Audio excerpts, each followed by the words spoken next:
Мой папа всегда меня спрашивал: сын, ты получил так много наград за свои фильмы по всему миру, но когда же ты получишь именно вот это? Папа, я снимаюсь только в экшн-комедиях, отвечал я. И вот много лет спустя я приехал в Голливуд. Встретился с большими студиями, с режиссерами, посетил дом своего друга, дом Сталлоне. Это было 23 года назад. Я увидел эту вещицу в его доме. Потрогал ее, поцеловал, понюхал.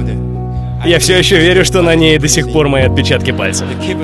Да, он сохранил их. Тогда я сказал себе, я очень хочу такую же.